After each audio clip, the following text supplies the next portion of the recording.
शान्ति शान्ति शान्ति।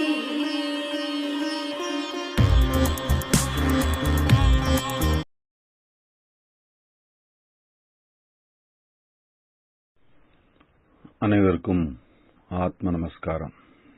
கோயில்பட்டியிலிருந்து அன்புடன் உங்கள் ஜெகதீசன். வெள்ளிக்கிழமை புதன் ஓரை 7:17 மார்ச் மாதம் 28ஆம் தேதி 2025 வருடம். ஜீவனுடைய கருவை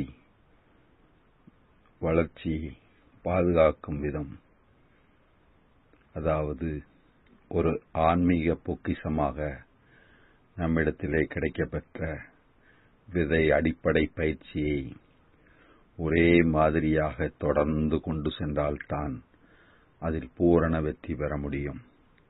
இடையிடையே அதிலே நாம் நினைத்தபடியெல்லாம் வேறு வேறு மார்க்கங்களுக்கும் வழிமுறைகளுக்கும் மாறிக்கொண்டே சென்றால் அதில் முழுமையான பலனை பெற இயலாது. இந்த உண்மையை நாம் நன்றாக மனதில் பதிந்து வைத்துக் கொள்ள வேண்டும். உண்மை அப்படித்தான் இருக்கிறது. ஒரு சிறு விளக்கம் மூலியமாக அதை உங்களுக்கு புரிய வைக்க முயற்சிக்கிறேன். தயவு கூர்ந்து நன்றாக கவனித்து கேளுங்கள். சித்தவித்தை பயிற்சியை 36 வருடம் தொடர்ந்து செய்து வருகிறோம். அதனுடைய நுட்பங்கள் தெரிந்து கொண்டே போகிறோம். 6 மாதத்தில் யோகியாகலாம் என்றால் 36 வருடங்களில் எவ்வளவு பெரிய சாதனை சாதித்திருக்க வேண்டும். என்னுடைய தேடல் அதிகமாக இருந்தது. பல்வேறு வகைகளான விஷயங்களை செய்து கொண்டிருந்தேன். குடும்ப சூழ்நிலையும் மற்ற பொருளாதார பிரச்சனையும் சேர்ந்து சரியாக தவம் செய்ய விடவில்லை. அது இல்லாமல் தமோகுணம் இயற்கையாகவே இருந்தது. அதன் காரணமாகவும் அதிக நேரம் தவம் செய்ய முடியவில்லை. அதாவது முழு தைரியமும் வரவில்லை, முழு வைராக்கியமும் உண்டாகவில்லை. அதன் காரணமாகவும் அதிக தவம் செய்ய இயலாமல் போய்விட்டது. ஆனால் செய்த தவத்திற்கு என்னவோ நிறைய பலன்கள் கிடைத்தது. ஆனால் இந்த அளவிற்கு நமக்கு சமமாக யாராவது வந்திருக்கிறார்களா என்ற தேடல் எனக்கு இன்று வரையும் தொடர்ந்து கொண்டுதான் இருக்கின்றது. ஏதோ சிறிது வந்திருக்கிறார்களே ஒழிய ஆழங்கால் பட்டதாக தெரியவில்லை. ஏனென்றால் இந்த அறிவு எவ்வளவு நுட்பம் என்றே புரிந்து கொள்ள முடியாத அளவுக்கு ஆழங்கால் பட்டு போய்கொண்டிருக்கிறது.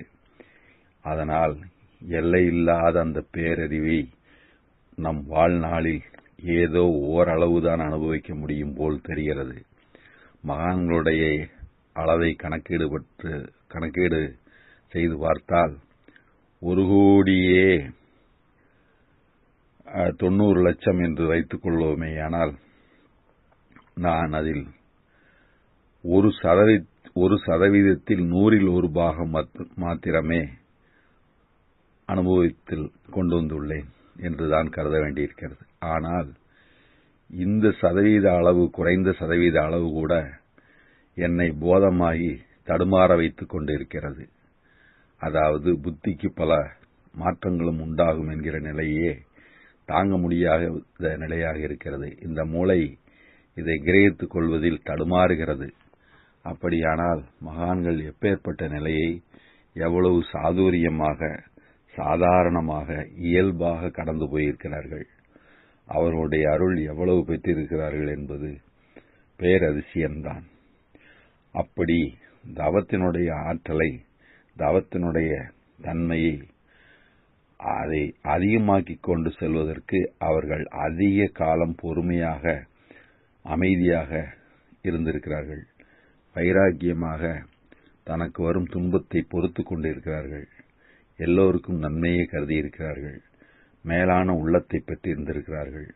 அதனால்தான் அவர்கள் அந்த அளவுக்கு மேலே செல்ல முடிந்திருக்கிறது. 20 மணி நேரம் தியானம் என்று செய்திருக்கிறார்கள். வருடக்கணக்கில் 12 ஆண்டுகள், 20 ஆண்டுகள் என்று செய்திருக்கிறார்கள். அப்படித்தான் அவர்கள் மிக மேலான உண்மைகளை நன்றாக உணர்ந்திருக்கிறார்கள். நாம் 1.5 மணி நேரம் துரிய அனுபவத்தில் இருந்ததை பெரியதாக கருதுகிறோம்.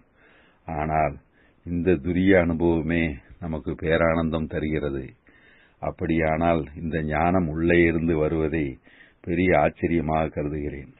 நான் எவ்வளவோ ஒரு சிறிய வகுப்பாவது எடுத்து இந்த நுட்பமான பயிற்சியை சாதாரணமாக புரிந்து கொள்ள ஆசைப்படுபவர்களுக்கு கற்றுக் கொடுத்து விடலாம் என்று பேராவா கொண்டிருக்கிறேன்.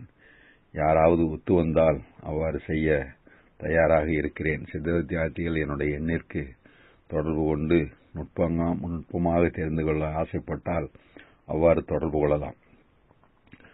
சரி, அதற்கு காலம் எவ்வாறு விடை சொல்கிறது என்று பார்ப்போம். விடிகாலை நேரம் பிரம்ம முகூர்த்தமெல்லாம் பெரிய ஞானம் உணர்ந்து கொள்வதற்கு மிகப்பெரிய வரப்பிரசாதமாக அமைந்திருக்கிறது என்று சுருக்கமாக இப்பொழுது சொல்லிக்கொண்டு, சுவாமி ராமகிருஷ்ண பரமஹம்சர் ஒருமுறை சுவாமி விவேகானந்தரை கீழே அழைத்தார். ஏனென்று சுவாமி விவேகானந்தர் என்று கேட்டார். நீ மேலே என்ன செய்து கொண்டிருந்தாய் என்று கேட்டார். சுவாமி விவேகானந்தர் மௌனம் காத்தார். நீ காளிக்கு உபதேசம் கொடுத்தாய் அல்லவா என்று கேட்டார். ஆமாம் என்று சொன்னார். அவன் ஏற்கனவே வேறொரு பாதையில் சென்று கொண்டிருந்தான். நீ அதை கருவோடு அழித்து விட்டாயே, அது தவறல்லவா? இன்னொருத்தருக்கு இப்படி செய்யக்கூடாது. அவர்கள் பாதையில் அவர்களை செல்ல ஊக்குவிக்க வேண்டும் என்று சொன்னார். இருந்தாலும் அவன் பாக்கியசாலி, உன் கையில் வாங்கிவிட்டான் அல்லவா என்று ராமகிருஷ்ணர் விவேகானந்தருக்கு சமாதானம் சொன்னார்.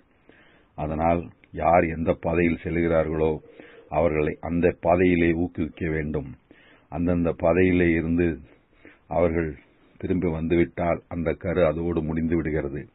ஆனால் சித்த வித்தையை பொறுத்த வரையில் நாம் எவ்வாறு அதை உறுதியாக வளர்த்து கொண்டே செல்கிறோமோ, முழுமையான மன ஈடுபாட்டுடன் இருக்கிறோமோ, சந்தேகம் கொள்ளாமல் முழு நம்பிக்கையோடு செய்கிறோமோ, சரியாக கிரகித்து செய்கிறோமோ, அந்த அளவுக்கு நமக்கு மேன்மை கிடைக்கும்.